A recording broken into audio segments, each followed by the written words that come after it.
আলহামদুলিল্লাহ, আজকে থেকে জগন্নাথ বিশ্ববিদ্যালয়ের যে আন্দোলন ছিল সেই আন্দোলনটিকে তুলে নেওয়া হলো।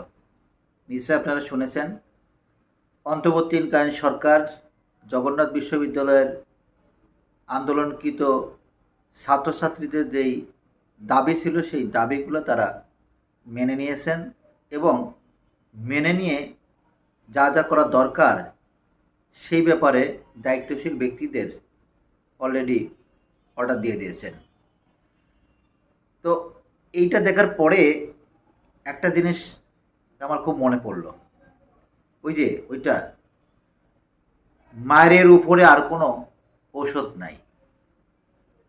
ওই যে এক ভাই টপাস করে বোতল ফেলার কারণে বিষয়টা এরকম মনে হচ্ছে যে এই আন্দোলনটিকে অন্তর্বর্তীকালীন সরকার দেখতে পেরেছেন।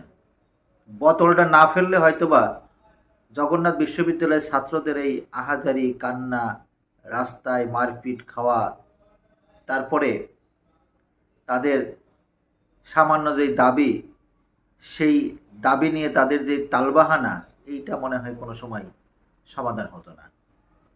আমার মনে হয় এই টপাস করে বোতল পড়ার কারণেই এই সমাধানটা হয়েছে।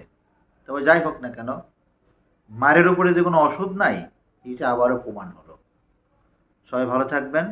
আসসালামু আলাইকুম।